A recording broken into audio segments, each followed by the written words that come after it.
And ito na guys, no, yun, nakikita natin na for some of you, may mga tutulong talaga sa inyo, mga kapiksi. I'm sensing na ikaw din yung tumutulong sa sarili mo para managana. This is abundance of money, guys. Ito yung magandang combo pagdating sa kaperahan. This is abundance of wealth, money, riches, stability, financial stability, and security, guys. And ito naman ay mga blessings, no? Kasaganaan, pagpapala, especially kung may mga negosyo kayo, guys. If wala naman kayong business, that's fine. Nakikita naman natin na very stable pa rin naman yung inyong finances, guys. Pero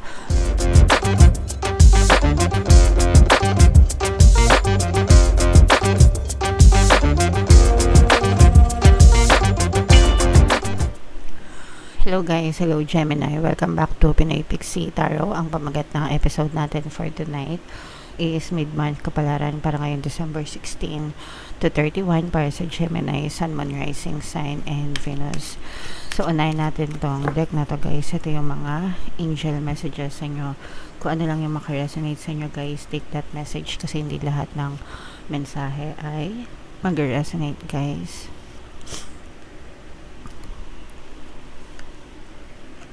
Okay. So, ito, maganda to, guys, kasi ibig sabihin, kung meron kayong mga anxiety, depression, stress, unti-unti na kayo nakaka-recover, unti-unti nyo nang nalalampasan yung mga bagay na nagpapastress sa inyo. Nalilesen na siya, nalilesen na yung sakit ng ulo nyo, kumakalma na kayo, nakakapag-isip na kayo ng maayos, mga kapiksi. Sa mga kapiksi naman natin na patuloy pa rin na-stress hanggang ngayon, you just need to help yourself to stop overthinking, mga kapiksi. I-divert nyo yung attention nyo sa ibang bagay. Makakatulong din sa inyo, guys, yung pakikinig ng ating Ho'oponopono Subliminal. Meron tayong Ho'oponopono Subliminal dito sa ating channel, guys. At saka meron akong ginawang meditation, Tagalog guided meditation, pampawala ng stress and anxiety. So, okay, nandun lang yan sa homepage natin. Kung feeling nyo stress kayo and tawag dito, aligaga, no? Pwede nyo pakinggan yan, guys, makakatulong sa inyo, mga kapiksin. Okay? Alright. Another message, para sa inyo, guys, meron tayong ito yung manifestation, guys. So, may mga bagay na mamamanifest kayo. Later on, titingnan natin dito, guys. Ibabangga natin yan dito kung ano yung mga bagay na mamamanifest nyo, mga kapiksi. Okay? So, yeah. Pero, may mga mamamanifest kayo, mga kapiksi. O kaya naman, kung meron kayong mga current na minamanifest, guys, pwedeng makakita kayo ng mga evidence sa inyong physical reality, mga kapiksi. Okay? Alright. And then, we have itong love in reverse, mga kapiksi, na for some of you, maaaring nagkakaroon kayo ng mga pagtatalo ng person mo. For some of you, parang nagkakaroon ng separation dito, emotional separation, yung iba pwedeng physical separation kasi, especially kung LDR kayo, mga kapiksi, or pwedeng parehas, no? Pwedeng nagkakahiwalay na yung iba sa inyo dahil sa mga patong-patong na mga problema and nagiging emotionally detached na rin kayo, guys. Okay? Pwede pa naman itong maayos, guys, hanggang gusto niya pa, hanggang lumalaban pa kayo, hanggang mahal niyo pa yung person. Kasi kapag yung pagmamahal na yung nawala, mga kapiksi, mahirap nang ibalik yung relasyon, guys, no? Pero kung hanggang mahal niyo pa and hanggang gusto niyo pa yung relationship, mga kapiksi, pwede pang maging ma-okay, magkabalikan yung relationship niyo, guys. Alright? Okay, so yeah. Comment down below, Gemini, if feeling nyo naka-resonate kayo dyan. Shuffle natin to, guys. Habang sinashuffle ko to, panoorin nyo muna yung video natin regarding sa ating paano mag-manifest ng abundance video course. Kapiksi, sawa ka na ba sa mga struggles at hirap sa buhay mo? Masipag ka ba at masikap sa buhay ngunit hindi ka pa rin umaasenso? Ilang beses ka na bang nag-attempt mag-negosyo at mag-invest pero palagi ka pa rin nalulugi? Sa pagkakataon na ito ay maaaring may subconscious beliefs ka na nagiging balakid sa iyong pag-unlad at pagyaman. Introducing, paano mag-manifest ng abundance video course. Dito ay matututunan mong ma-overcome ang mga balakid mo para tuluyan ka ng umunlad, umasenso, sumagana, maging matagumpay, successful at maswerte sa iyong kabuhayan, pera, trabaho, negosyo, salapi at kaperahan ng bonggang-bongga. Dali, mag-send na ng email sa pinoypixie@gmail.com at simulan na ang iyong pagyaman ngayon. Alright, so sa lahat ng gusto mag-avail ng course guys, meron tayong paano mag-manifest ng abundance video course, paano mawala ang third party at magkaroon ng harmonious na relationship, and paano pabalikin si ex or vice breakup.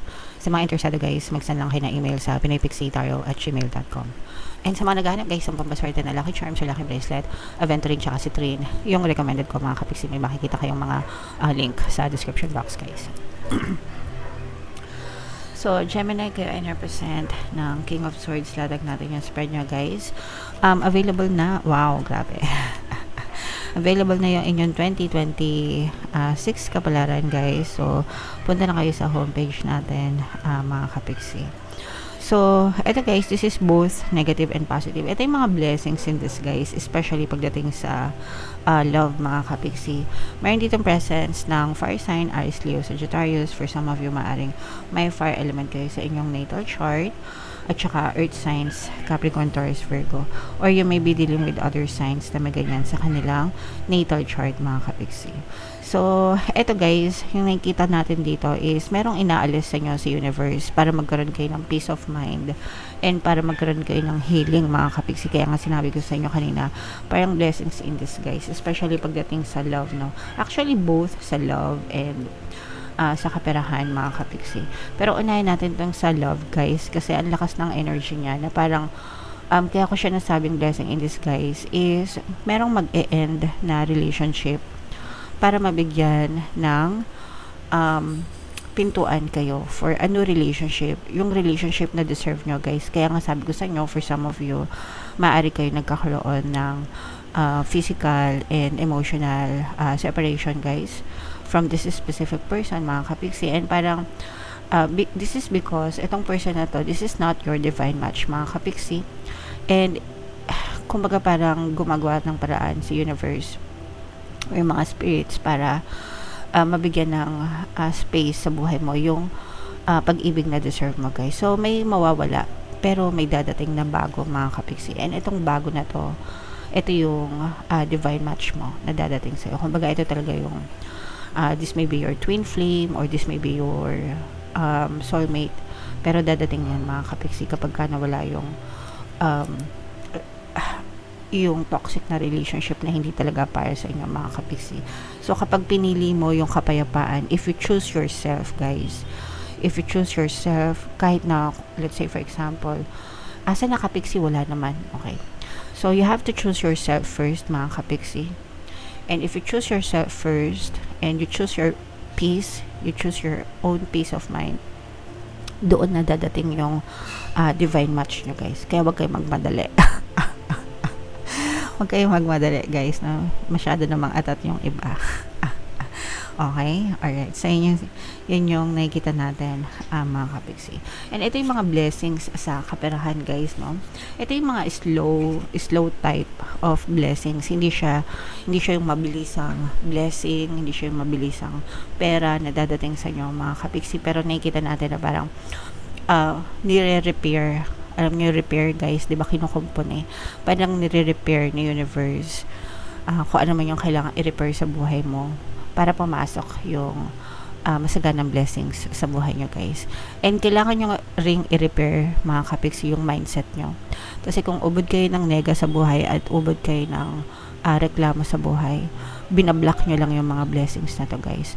So you have to repair your mindset, mga kapixie, and mag-focus kayo sa pagpapasalamat.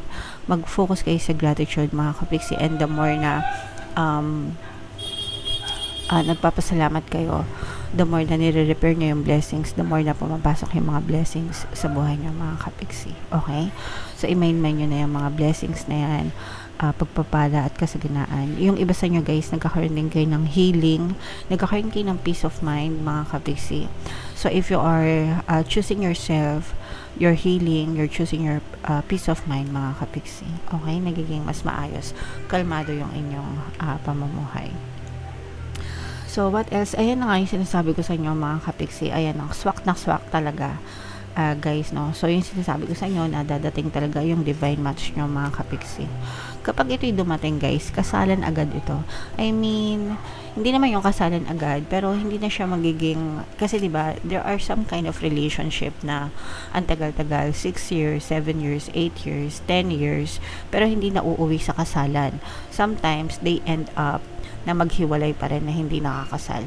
Pero there are some relationship naman na kahit na bago pa lang, 6 months, 1 year, nagpapakasal agad. Kasi nga, yun yung divine match nila, guys. And in your case, dadating talaga yung divine match nyo, Gemini, no? Dadating ang divine match nyo, sooner, very soon. Very soon ito, guys, no? Okay? Maaaring tumagal to until 2026, pero promise, guys, no?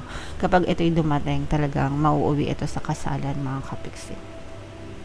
Kaya i-mind nyo na yung kasalan na yan, guys. Okay?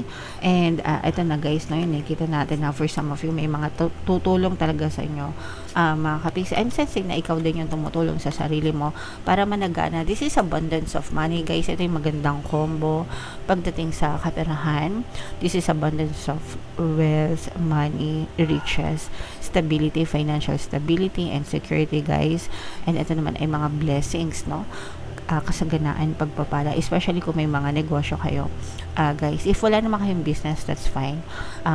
Nakikita naman natin na very stable pa rin naman yung inyong finances, guys. Pero sa mga negosyante, parang highlighted lang yung energy nyo na talagang super blessed and super pagpapalain kayo this time of the month, mga kapiksi. Okay? So, guys, parehas na maganda yung energy nyo both sa love and sa relationship, mga kapiksi. Yung sa relationship, guys, like I said, no, may mawawala, pero may kapalit na bago. And yung kapalit na yun, guys, talagang yun na yung divine match nyo, mga kapiksi. Alright? So, i-mind nyo na yan. Lahat ng nabanggit ko, blessings, abundance of money, financial security, divine match, no? Blessings in disguise, yan. So, yeah, ito, ayan, diba? Freedom, mga kapiksi. This is about freedom. Sabi ko nga sa inyo, guys, once na maging malaya kayo sa connection na to, doon dadating yung the one na para sa inyo, mga kapiksi. Sometimes kasi, especially women, no? Although, kahit may mga lalaki din naman na mahirap bumitaw. Pero sa relationship kasi, parang mas trend na mas mabilis bumitaw yung lalaki kumpara sa babae. Kasi yung mga babae masyadong clingy, 'di ba? Ayaw natin ng rejection, guys, kasi unang-una tayo yung niligawan tapos iwanan ka, 'di ba? So kaya mahirap bumitaw yung mga babae sa relationship. But the moment na makabitaw kayo, mga kapiksi, you will get your own freedom and you will meet your divine match, guys. So wag ka manghinayang sa mga ex mo na sinaktan ka. Okay? Alright. So, yeah. Comment down below. Gemini, if feeling nyo naka-resonate kayo dyan. Lahat ng mga magaganda, guys, i-mind mo nyo na sa comment section. Ito yung ating 2026 kapalaran. Ito naman yung ating success stories ng paano mag-manifest ng abundance video course. Click here to subscribe, guys. Thank you for liking, sharing, and subscribing. See you next time. I love you all. Have a nice day. Bye-bye.